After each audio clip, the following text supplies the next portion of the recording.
चलो बुद्ध की ओर। बुद्ध और उनका धम्म। बाबा साहेब डॉक्टर भीमराव अंबेडकर लिखित। ऑडियो एडिटर मनोज कुमार बौद्ध। नमो बुद्धाय। नमो बुद्धाय। इस पृथ्वी का राज्य तो क्या, दिव्य लोक का राज्य भी न चाहूंगा। 1. मैं संसार के कलहों से आहत हूँ। मैं शांति की खोज में हूँ। मैं इस दुख का अंत करने के बदले में। 60. बुद्ध और उनका धम्म।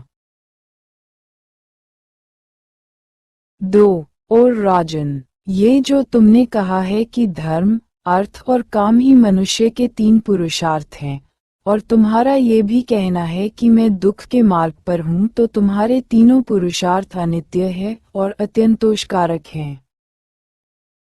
3. और जहाँ आपका ये कहना है कि वार्धक्य आने तक प्रतीक्षा करनी चाहिए, क्योंकि तरुणाई का ठिकाना नहीं, तो आपका ये कथन ही सुनिश्चित नहीं, क्योंकि तरुणाई में भी दृढ़ता हो सकती है और वार्धक्य में भी नहीं हो सकती। 4. और जब मृत्यु किसी भी समय किसी को भी अपने वश में ले सकती है, तो कोई भी शांति का खोजी बुद्धिमान किसी प्रकार वार्धक्य की प्रतीक्षा कर सकता है, जबकि वह ये जानता ही नहीं कि मृत्यु कब आधर दबाएगी। 5. जब वार्धक्य रूपी शस्त्र हाथ में लिए रोगों के तीर चारों ओर बिखेरे मृत्यु प्राणियों को निगल जाने के लिए तैयार खड़ी है, और प्राणी भी उसके मुंह में ऐसे जाते हैं जैसे हिरण जंगल की ओर, तो कोई भी दीर्घायु की भी क्या कामना कर सकता है। 6. चाहे तरुण हो, चाहे वृद्ध हो और चाहे लड़का हो, हर किसी के लिए यही योग्य है कि वह करुणा के धार्मिक पथ पर अग्रसर हो। 7. और जहाँ तक तुम्हारा ये कहना है कि मैं यज्ञ करने में अप्रमादी बनूं, क्योंकि वे मेरे कुल के अनुकूल हैं और महान फलदायी हैं, तो ऐसे यज्ञों को नमस्कार है जिनमें निरीह प्राणियों का वध होता है। 1. किसी भावी फल के लिए किसी भी निरीह प्राणी की हत्या करना किसी भी कारुणिक शील संपन्न मनुष्य को योग्य नहीं, चाहे फिर वह यज्ञ का फल अनंतकालीन ही क्यों न हो। 9.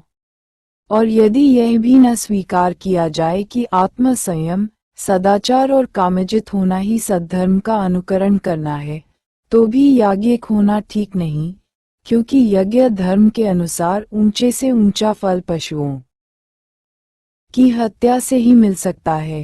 10.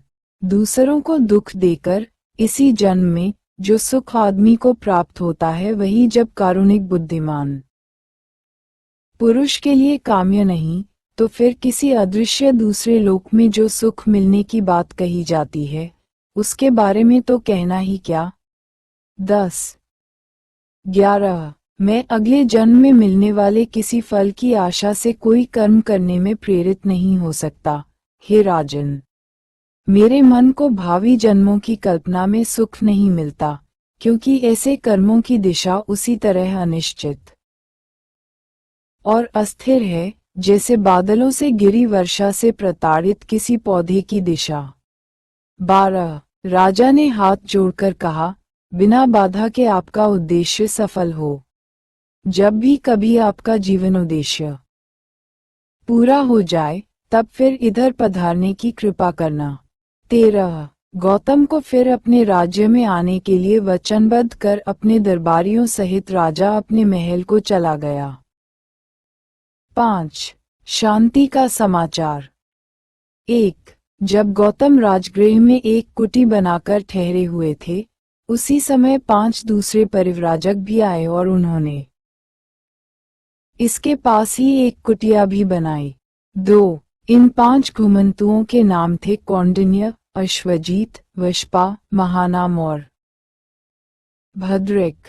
3. वे भी गौतम के व्यक्तित्व से प्रभावित हुए और सोचने लगे कि इसकी प्रवृज्या का क्या कारण रहा होगा। सदा के लिए अभिनिष्क्रमण 61।